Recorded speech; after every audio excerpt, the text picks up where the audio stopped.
Hello everyone, and welcome back to your daily dose of English, where we make learning English easy, practical, and super fun.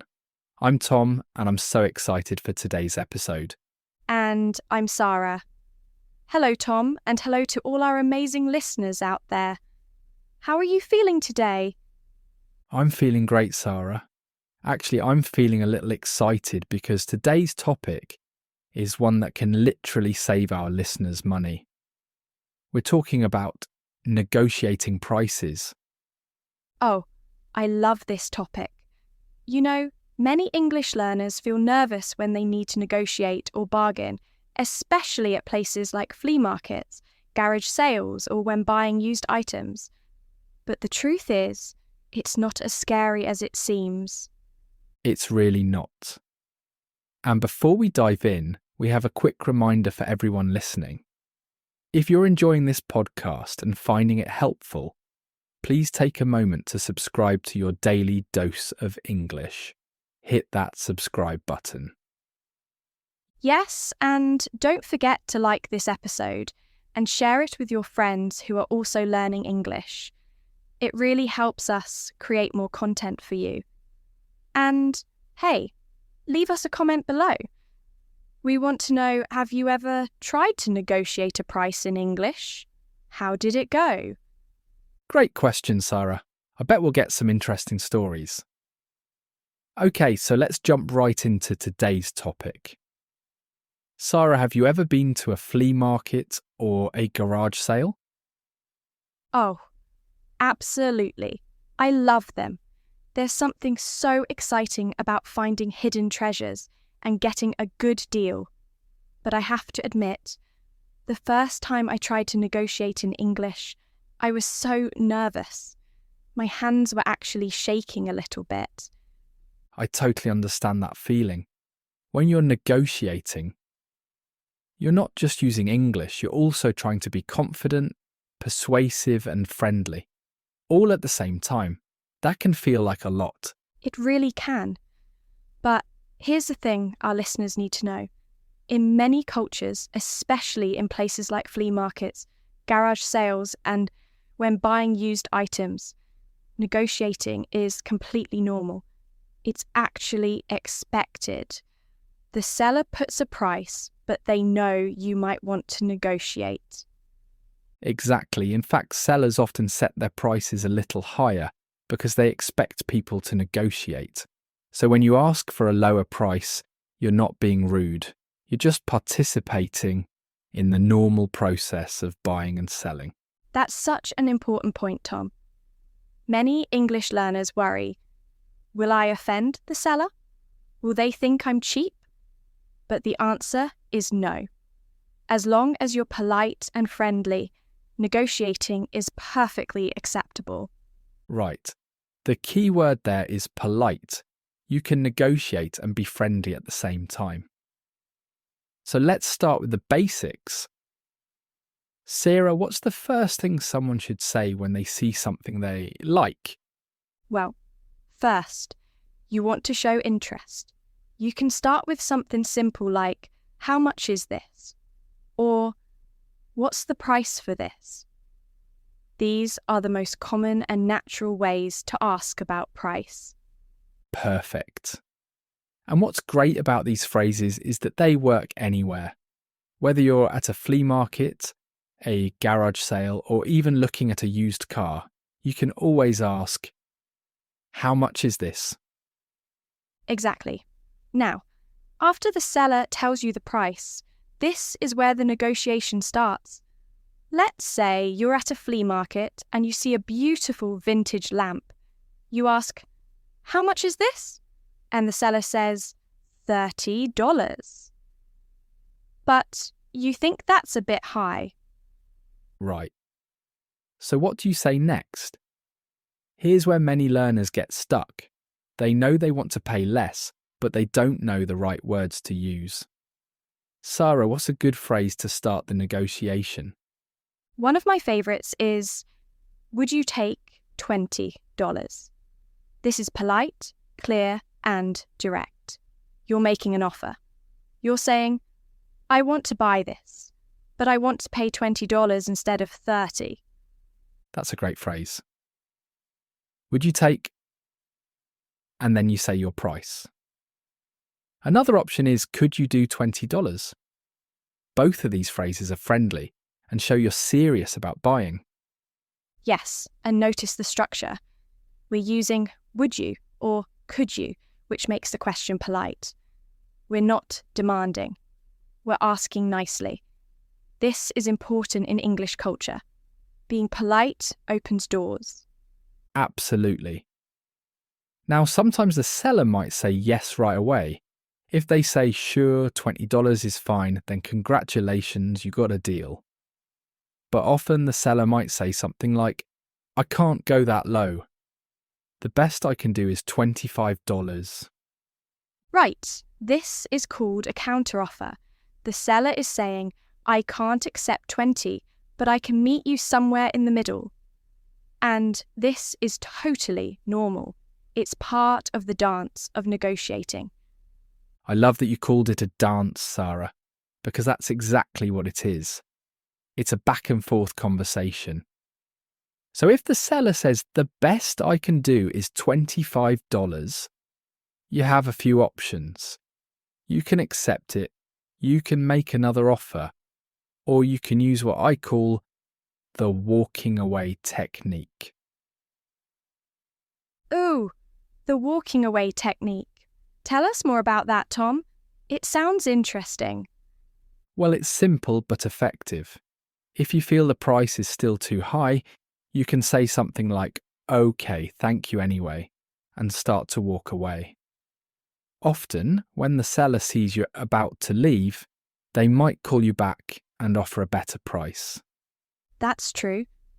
But here's a warning for our listeners. Only do this if you're genuinely willing to walk away. Don't play games or be dishonest. If the seller lets you walk away, it means they really can't go lower, and that's okay. Excellent point, Sara. Honesty is important. Negotiating isn't about tricking anyone. It's about finding a price that works for both people. Now let's talk about some other useful phrases.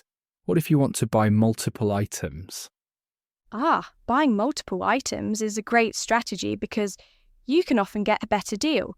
You can say something like, if I buy both of these, would you give me a discount? Or, what would you charge for all 3 items? Exactly. Sellers are usually more willing to negotiate. When you're buying more than one thing, you're giving them more business, so they're more likely to give you a better price. Another phrase you can use is, can we make a deal if I buy several things? That's perfect. And here's another tip. Sometimes you might find a small problem with the item. Maybe there's a tiny scratch on a table or a button is missing from a jacket. You can use this to negotiate.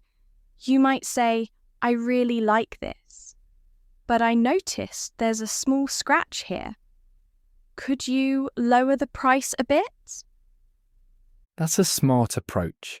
You're not complaining, you're just pointing out a fact and asking if it affects the price. Most sellers will appreciate your honesty and might be willing to reduce the price. Right.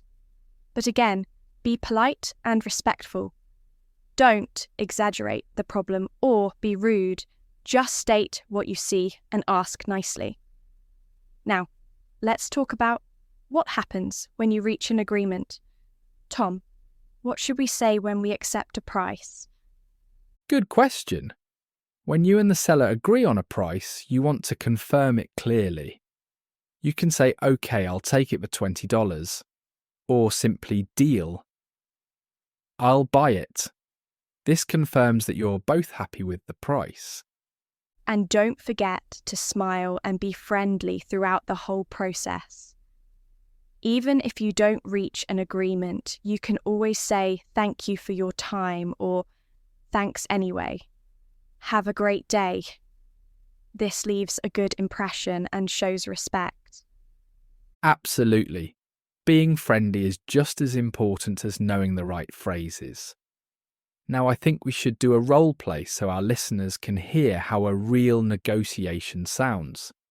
Sara, would you like to be the seller or the buyer? I'll be the buyer. You can be the seller. Let's imagine I'm at your garage sale and I see a bicycle that I like. Perfect. Okay, so you come up to my garage sale table. Go ahead, start the conversation. Hi there, this is a nice bicycle. How much are you asking for it?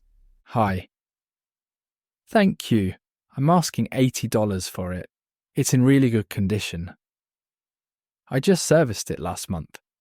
It does look nice, but I was hoping to spend a bit less. Would you take $60? 60 is pretty low. I paid a lot for this bike. The best I can do is $75. I understand.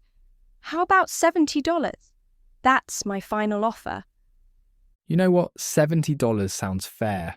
You've got yourself a deal. Wonderful. Thank you so much. I really appreciate it. No problem. Enjoy the bike. Have a great day. You too. Thanks again. And that's how a negotiation works. Notice how we were both polite. We each made our offers, and we found a middle ground that made both of us happy. Exactly. I started at $60, you wanted $80, and we met at $70. That's a successful negotiation. Both people feel good about the deal. Right. Now let's talk about some phrases that can help you when the negotiation gets a bit more challenging. Sometimes a seller might be very firm on their price. They might say, "Sorry, but the price is firm," or "I can't go any lower." Yes. And when you hear that, you need to decide. Do you still want to buy it at their price, or do you walk away? If the price is still reasonable and you really want the item, you might say, "Okay, I understand. I'll take it at your price." Exactly. There's no shame in accepting the seller's price if it's fair and you really want the item. Not every negotiation has to end with a lower price. Sometimes the original price is already good. That's true. And here's another useful phrase. If you're not sure about buying immediately, you can say, "Can I think about it?" Or, "Let me look around and I might come back." This gives you time to consider. Good one. Just remember, if you say you'll come back, the seller might sell the item to someone else while you're gone. So if you really want it, it might be better to make a decision right away. Absolutely. Now, let's talk about cultural differences because this is important. In some countries, negotiating is very common for almost everything. In other countries, like in many Western countries, we usually don't negotiate at regular stores with fixed prices. That's a great point, Sara. For example, if you go to a department store or a supermarket, the prices are fixed. You can't negotiate there. But at flea markets, garage sales, farmers markets, and when buying used items from individuals, negotiating is totally normal and expected. Right. So, our listeners should learn to read the situation. If you see price tags in a formal store, those prices are usually not negotiable. But if you're at an informal market or buying from someone's home, feel free to ask if there's any flexibility on the price. Exactly. And here's a phrase that works perfectly in those situations. You can ask, "Is this price negotiable?" Or, "Is there any room for negotiation?" This politely asks if the seller is willing to discuss the price. I love those phrases because they're so respectful. You're not assuming you can negotiate. You're asking first. And if the seller says, "No, the price is fixed," you can just say, "Okay, no problem. Thank you," and move on. Exactly. Now let's talk about some common mistakes that English learners make when negotiating. Sara, what's the biggest mistake you've seen? Oh, that's easy. The biggest mistake is being too aggressive or rude. Some learners think they need to be tough or pushy to get a good deal, but that's not true. In English-speaking cultures, being polite and friendly actually gets you better results. I completely agree. If you're rude, the seller might refuse to negotiate with you at all, even if they were planning to lower the price. Nobody wants to give a discount to someone who's being unpleasant. Exactly. Another mistake is making an offer that's way too low. If something costs $50 and you offer $5, the seller might feel insulted. It's better to make a reasonable offer that shows you're serious. That's good advice. A good rule of thumb is to offer about 20 to 30% less than the asking price. So if something costs $50, you might offer $35 or $40.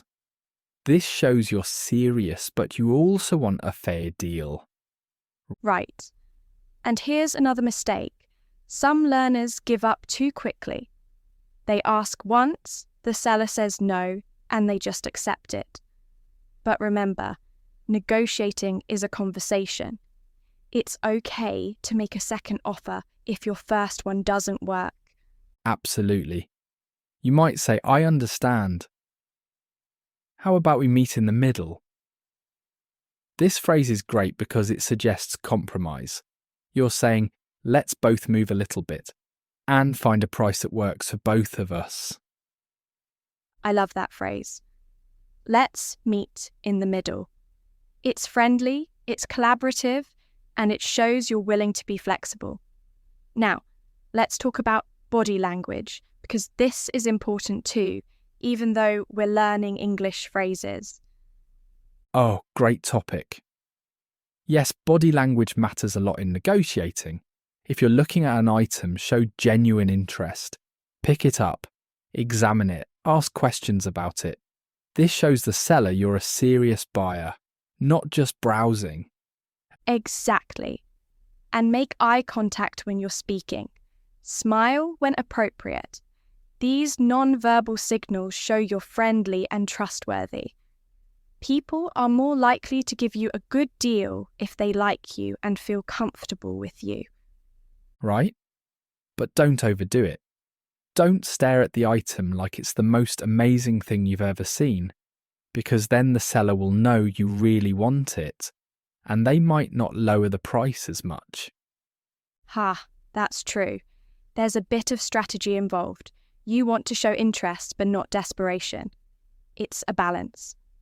Now, let's talk about what to do after you've successfully negotiated a price.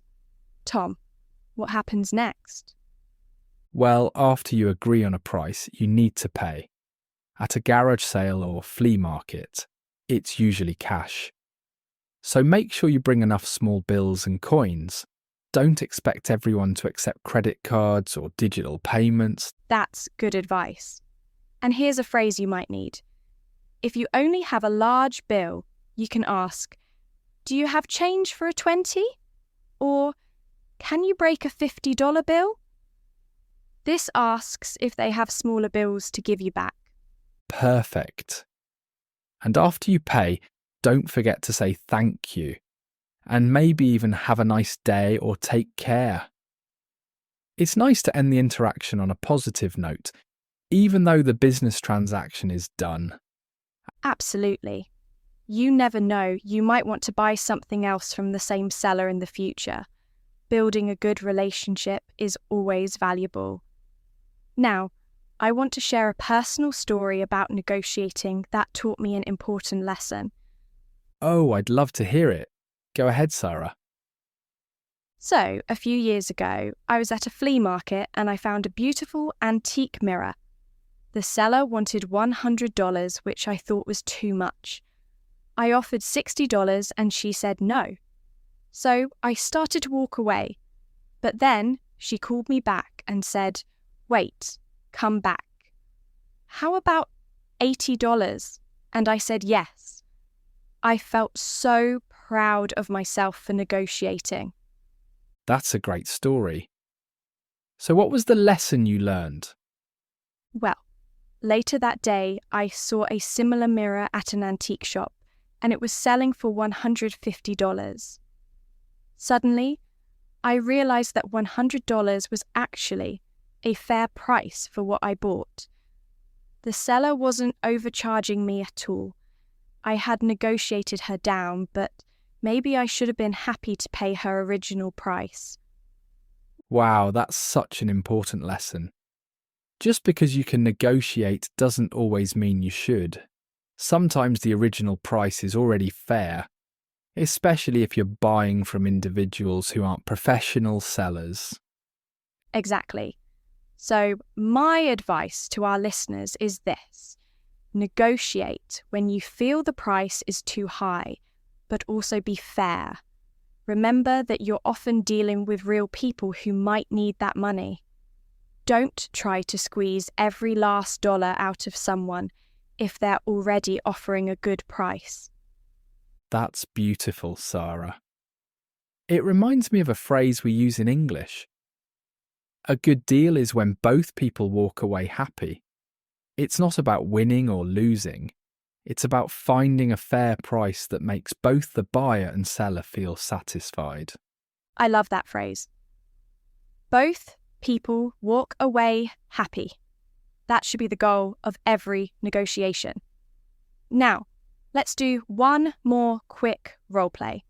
This time, let's practice what happens when you can't reach an agreement. Tom, you want to buy something from me, but we can't agree on a price. Okay, sounds good. Let's say I'm looking at a camera you're selling. Hi, this camera looks interesting. How much do you want for it? Hi. Yes, it's a great camera. I'm selling it for $120. That's a bit more than I was hoping to spend. Would you take $80? $80 is really too low. This camera is in excellent condition. The best I can do is $110.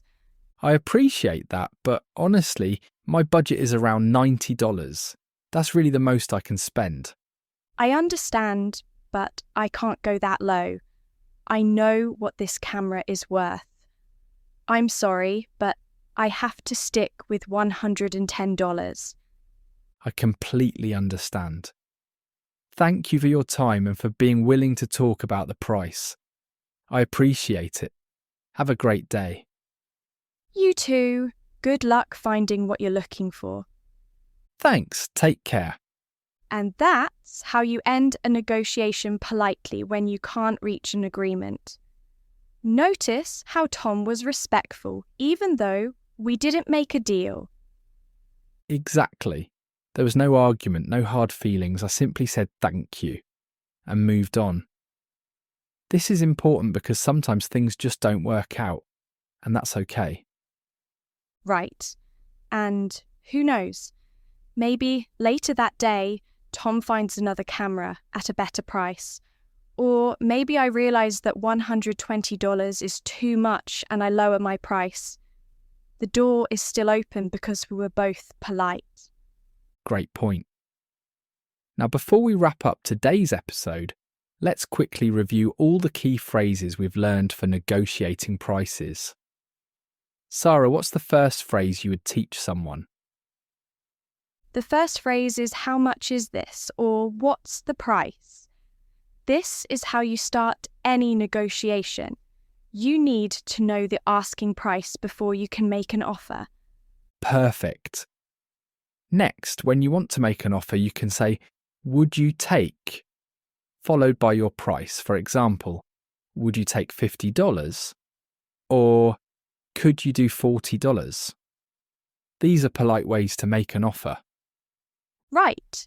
And if the seller makes a counteroffer, you might hear, "The best I can do is," followed by their lowest price. For example, "The best I can do is $60. Exactly. And if you want to suggest a compromise, you can use the phrase, "Can we meet in the middle?" Or, "How about we split the difference?" These phrases suggest finding a price halfway between your offer and theirs. Good ones. And if you're buying multiple items, remember to ask, if I buy both of these, would you give me a discount? Or, what would you charge for all 3 items? Buying more gives you more negotiating power. Right. And if you need time to think, you can say, "Can I think about it?" Or "Let me look around and I might come back." But remember, the item might be sold by the time you return. Exactly. And when you finally agree on a price, confirm it by saying, "Okay, I'll take it," or "Deal, I'll buy it." This makes it clear that you're both happy with the price. And don't forget, if you can't reach an agreement, you can always say, "Thank you for your time," or "I appreciate you talking with me," and walk away politely. No hard feelings. Perfect summary, Tom. I think our listeners now have all the tools they need to negotiate confidently in English. But remember, the most important tool isn't a phrase or a technique. It's your attitude. Absolutely. Be friendly, be respectful, be honest, and remember that negotiating is about finding a fair price for both people. It's not about winning or tricking anyone. When you approach negotiating with the right attitude, the words will come more naturally. Well said, Tom. And hey, to all our listeners, don't be afraid to practice. Start with small items at flea markets or garage sales where the stakes are low. The more you practice, the more confident you'll become. Exactly. And remember, even if you make mistakes, that's okay. Most sellers will appreciate that you're trying and they'll be patient with you. Your effort matters more than perfect English. That's so true. Okay, we're coming to the end of today's episode. Tom, this was such a fun topic to discuss. I hope our listeners feel more confident about negotiating prices now. Me too, Sara. And to everyone listening, thank you so much for spending time with us today. We really appreciate you. Yes, thank you. And before you go, please don't forget to subscribe to Your Daily Dose of English if you haven't already. Click that subscribe button so you never miss an episode. And hit the like button if you found this episode helpful. It really helps us reach more English learners around the world. And here's our question for you. Leave a comment below and tell us, what's the best deal you've ever gotten by negotiating?